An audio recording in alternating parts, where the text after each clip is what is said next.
India కూటమి ఉపరాష్ట్రపతి అభ్యర్థిగా ప్రకటించిన తర్వాత మనవాడు మన తెలుగువాడు మనందరం అభినందించాలి. వారిని అందరూ వ్యక్తిగతంగా కలిసి వారిని అభినందించాలని కార్యక్రమాన్ని ఏర్పాటు చేసి ఈ కార్యక్రమానికి పిసిసి అధ్యక్షులు మహేష్ కుమార్ గౌడ్ గారు అధ్యక్షత వహించి సిపిఐ నారాయణ గారు, సిపిఎం నుంచి జాన్ వెస్లీ గారు, సహచార మంత్రివర్గ సభ్యులు, పార్లమెంట్ సభ్యులు, శాసనమండలి సభ్యులు, శాసనసభ్యులు, జస్టిస్ సుదర్శన్ రెడ్డి గారిని అభిమానించే వాళ్ళు, గౌరవించే వాళ్ళందరూ ఈ కార్యక్రమంలో పాల్గొని అందరూ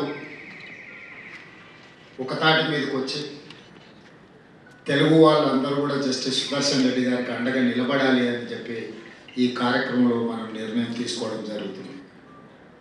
ప్రధానంగా జాతీయ రాజకీయాలలో నీలం సంజీవరెడ్డి గారు, పివి నరసింహారావు గారు, ఎన్టీ రామారావు గారు, జైపాల్ రెడ్డి గారు, వెంకయ్య నాయుడు గారు వివిధ సందర్భాలలో వివిధ హోదాలలో జాతీయ రాజకీయాలలో క్రియాశీలక పాత్ర పోషించారు. ఈరోజు జాతీయ స్థాయిలో తెలుగు వాళ్ళ మనుగడ ఉనికి ప్రమాదకరంగా మారిన సందర్భంలో ఇండియా కూటమి రాజ్యాంగ నిపుణుడు, న్యాయ కోవిదుడు జస్టిస్ సుదర్శన్ రెడ్డి గారిని పార్టీలకు రాజకీయాలకు అతీతంగా ఉపరాష్ట్రపతి అభ్యర్థిగా ప్రకటించడం జరిగింది. ఇండియా కూటమి యొక్క ఆలోచనను జస్టిస్ సుదర్శన్ రెడ్డి గారు గౌరవించి ఈరోజు ఎన్నికల బరిలో దిగడం జరిగింది. వారు ఎన్నికల బరిలోకి రావడంతో ఎన్డీఏ కూటమికి జాతీయ స్థాయిలో ఒక బలమైన ఛాలెంజ్ని విసరగలిగినాం. ఈరోజు ఎన్నికలు జరుగుతున్నది. రాజ్యాంగాన్ని మార్చాలని, రిజర్వేషన్లను రద్దు చేయాలని ఎన్డీఏ కూటమి ప్రయత్నం చేస్తుంటే రాజ్యాంగాన్ని పరిరక్షించాలి, పేదలకు రిజర్వేషన్లను పెంచాలి, ప్రజాస్వామ్యాన్ని కాపాడాలి అనే కూటమి ఇంకొక వైపున ఎన్నికల బరిలో నిలబడ్డారు. మన ఉపరాష్ట్రపతి గారి రాజీనామా అందరికీ ఆశ్చర్యకరం. వారి రాజీనామాకు గల ఒత్తిడి, కేంద్ర ప్రభుత్వం యొక్క వైఖరి దేశ ప్రజలందరూ గమనిస్తున్నారు. ఇలాంటి సందర్భంలో ఉపరాష్ట్రపతి ఎన్నికలకు అత్యంత ప్రాధాన్యత ఏర్పడ్డది. ఈరోజు జరుగుతున్న ఎన్నికల్లో ఒకే ఒక ఎజెండా, రాజ్యాంగాన్ని మార్చి రిజర్వేషన్లను రద్దు చేయాలనే ఎజెండాతో ఎన్డీఏ అభ్యర్థిని ముందులు పెడితే రాజ్యాంగాన్ని పరిరక్షించడమే కాదు, రిజర్వేషన్లను పెంచాలి, ప్రజాస్వామ్యాన్ని కాపాడాలి అని చెప్పి ఇండియా కూటమి ఈరోజు జస్టిస్ సుదర్శన్ రెడ్డి గారిని ఎన్నికల బరిలో దించింది. కొంతమంది మిత్రులు కొన్ని అంశాలు ప్రస్తావిస్తున్నారు. జస్టిస్ సుదర్శన్ రెడ్డి గారు నక్సలైట్లను, జాతీయ స్థాయి నాయకత్వం మాట్లాడుతుంది, ఇక్కడ ఉన్న వాళ్ళు చిన్న చిన్న కారణాలు వెతుకుతున్నారు. నేను ఒకే సూచన చేస్తున్నా, ఎన్నికలు, రాజకీయాలు, వివాదాలు మనం ఎప్పుడైనా మాట్లాడుకోవచ్చు. మన తెలుగువాడు, మనవాడు, రాజ్యాంగ నిపుణుడికి ఒక అవకాశం వచ్చింది.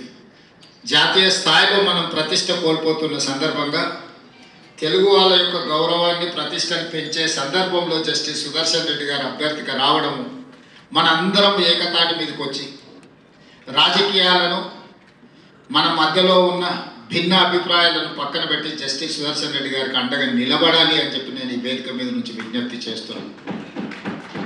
ప్రధానంగా చంద్రబాబు నాయుడు గారు, పవన్ కళ్యాణ్ గారు, వైఎస్ జగన్మోహన్ రెడ్డి గారు, చంద్రశేఖరరావు గారు, అసదుద్దీన్ ఓవైసీ గారు, వీళ్ళందరికీ పార్టీ నాయకులకు విజ్ఞప్తి చేయడమే కాకుండా 42 మంది లోక్సభ సభ్యులు, 18 మంది రాజ్యసభ సభ్యులకు కూడా వ్యక్తిగతంగా నేను విజ్ఞప్తి చేస్తున్నా, మీరందరూ ఆత్మ ప్రబోధానుసారం ఓటేయండి. ఈ దేశంలో హిందీ భాషను అత్యధిక జనాభా మాట్లాడితే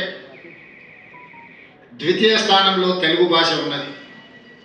జాతీయ స్థాయిలో తెలుగు భాష రెండవ స్థానంలో ఉన్నప్పుడు జాతీయ రాజకీయాలలో తెలుగు వాళ్ళ యొక్క ప్రాధాన్యత కూడా పెరగాలి.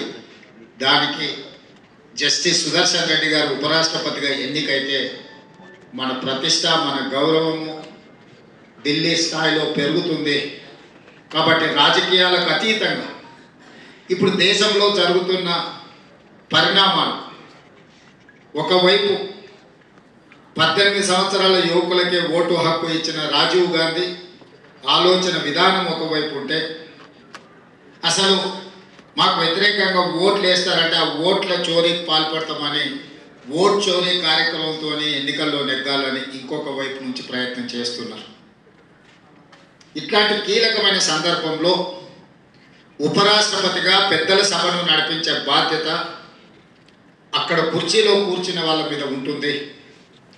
ఈరోజు ఓటును కాపాడాలన్నా, ప్రజాస్వామ్యం పరిరక్షించబడాలి అని అంటే ఆ కుర్చీలో గౌరవప్రదమైన వ్యక్తులు డాక్టర్ బాబాసాహెబ్ అంబేద్కర్ గారి పట్ల సంపూర్ణమైన విశ్వాసం ఉన్న వాళ్ళు ఆ కుర్చీలో ఉంటే ఈరోజు పేద ప్రజలకి దేశంలో న్యాయం జరుగుతుంది. అందుకు 100% జస్టిస్ సుదర్శన్ రెడ్డి గారు సరైన వ్యక్తి. వారికి ఉన్న విశేషమైన అనుభవం, సుదీర్ఘంగా నాకు తెలిసి 53 సంవత్సరాలు వారు ఈ రాజ్యాంగం పట్ల, న్యాయం పట్ల న్యాయవాదిగా, జస్టిస్గా, లోకాయుక్త చైర్మన్గా వివిధ హోదాలలో వారు ఎక్కడున్నా కూడా రాజ్యాంగం యొక్క స్ఫూర్తిని తప్పకుండా వారు పనిచేసిండ్రు. ఈరోజు వారిని గెలిపించాల్సిందిగా మీ అందరికీ వేదిక మీద నుంచి, ముఖ్యంగా తెలుగు రాష్ట్రాలలో ఉన్న రాజకీయ పార్టీల అధ్యక్షులకు, పార్టీలకు, పార్లమెంట్ సభ్యులకు నేను ప్రత్యేకంగా విజ్ఞప్తి చేస్తున్నాను. आज पत्रकार मित्रों, तेलंगाना, हैदराबाद